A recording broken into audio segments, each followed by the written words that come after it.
El pasaje de hoy es Génesis capítulo 38, versículos 24 al 30. Leamos juntos. Sucedió que al cabo de unos 3 meses fue dado aviso a Judá, diciendo: Tamar tu nuera ha fornicado, y ciertamente está encinta, a causa de las fornicaciones. Y Judá dijo: Sacadla, y sea quemada.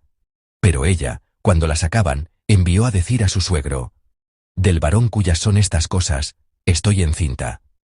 También dijo: Mira ahora de quién son estas cosas, el sello, el cordón y el báculo. Entonces Judá los reconoció, y dijo: Más justa es ella que yo, por cuanto no la he dado a Sela mi hijo, y nunca más la conoció. Y aconteció que al tiempo de dar a luz, he aquí había gemelos en su seno. Sucedió cuando daba a luz, que sacó la mano el uno, y la partera tomó y ató a su mano un hilo de grana, diciendo: Este salió primero. Pero volviendo él a meter la mano, he aquí salió su hermano, y ella dijo: ¿Qué brecha te has abierto? Y llamó su nombre Fares. Después salió su hermano, el que tenía en su mano el hilo de grana, y llamó su nombre Zara. Amén. Esta mañana compartiremos la palabra bajo el título Zera y Fares. Génesis, capítulo 38, es un capítulo un tanto especial. Interrumpe momentáneamente la historia de José, que comienza en el capítulo 37, para insertar de repente una historia sobre Judá. La razón de esto, como les expliqué en nuestro encuentro anterior, es que la primogenitura y la bendición del primogénito recayeron en 2 hijos diferentes. Además, cada una de las tribus descendientes de estos 2 hombres llegó a liderar una parte del reino dividido de Israel. Después de Salomón, Israel se dividió en el reino del norte y el reino del sur. La tribu de Judá fue la principal del reino del sur, que llevaba su nombre y seguía la legitimidad de la dinastía de David, mientras que Efraín fue la tribu que lideró el reino del norte de Israel. Esto se debe a que Jeroboam, el primer rey del reino del norte, pertenecía a la tribu de Efraín, hijo de José. De este modo, el derecho de primogenitura se dividió entre 2 de los 12 hijos de Jacob. La historia de José, narrada a partir del capítulo 37, y la historia de Judá, insertada en el capítulo 38, pueden interpretarse como una sola historia desde esta perspectiva. El pasaje de hoy es la historia del nacimiento de los descendientes de Judá. Desde una perspectiva ética actual, es una historia muy desconcertante. Sin embargo, desde la perspectiva de la continuación del linaje del Mesías y de los descendientes del pueblo del pacto, la Biblia ofrece una interpretación completamente diferente a nuestra forma de pensar. Aunque Judá era el cabeza de familia y tenía toda la autoridad, no se esforzó en absoluto por continuar este linaje santo, la descendencia de la fe. Al contrario, por temor a que su tercer hijo muriera, no se lo entregó a Tamar, su nuera, quebrantando así los principios y las tradiciones. Esta crisis, que amenazaba con interrumpir el linaje, es superada por alguien sin poder alguno, su nuera Tamar. A Tamar se le negaron los derechos que la tradición le aseguraba y fue injustamente obligada a regresar a la casa de su padre. Sin embargo, ella termina concibiendo un hijo de su suegro Judá. Éticamente, uno se pregunta: ¿cómo puede ocurrir algo así? Pero la Biblia no juzga el acto de esta mujer, que al no poder ejercer sus derechos legítimos, actuó por una necesidad imperiosa, como incorrecto o inmoral, sino que por el contrario, lo reconoce como justo. Por eso, el juicio no nos corresponde a nosotros. A veces, mientras servimos en la iglesia o en nuestra vida diaria, ya sea en el hogar o en el trabajo, nos encontramos juzgando en muchas ocasiones. Especialmente, aquellos que llevan mucho tiempo en la fe y la viven con fervor, a menudo caen en el error de juzgar con facilidad.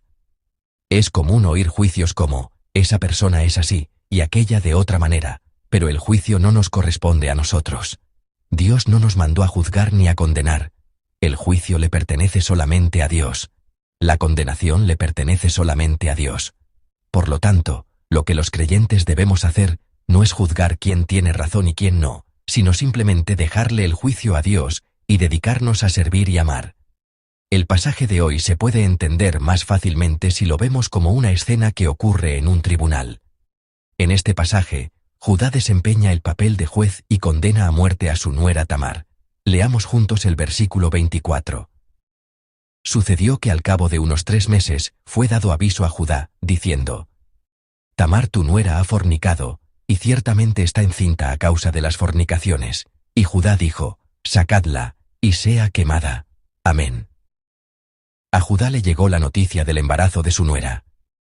Normalmente, esta habría sido una noticia para alegrarse, pero las circunstancias eran diferentes, pues el esposo de Tamar había fallecido. Una viuda embarazada no era un honor para la familia, sino una gran vergüenza. Judá inmediatamente condenó a Tamar por haber fornicado e incluso ordenó que la quemaran. En casos de fornicación, la pena de muerte era una ejecución que se ajustaba a la ley patriarcal. La ley mosaica, recibida más tarde, también lo estipula así. Sin embargo, ordenar que la quemaran era excesivo. La ley solo permitía el juicio por fuego, en casos de inmoralidad sexual relacionados con la familia de un sacerdote, para mantener la santidad. Este no era el caso. Se puede ver que Judá se excedió en su juicio. Tamar, llevada ante la condena de Judá, se defiende. Leamos juntos el versículo 25.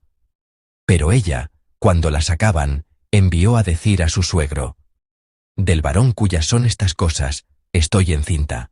También dijo: Mira ahora de quién son estas cosas, el sello, el cordón y el báculo. Amén. Ella saca los objetos que había recibido como prenda cuando tuvo relaciones en secreto con Judá. Esos objetos, el sello, el cordón y el báculo de Judá, se convirtieron en la prueba que protegería a Tamar y a la vida en su vientre. Y Tamar afirma que está embarazada del dueño de estos objetos. El hecho de que tuviera una relación con el dueño de estos objetos no aligeraba su propio pecado de fornicación. En ese momento, ella era una mujer prometida a Sela, y su acto la ponía en grave peligro.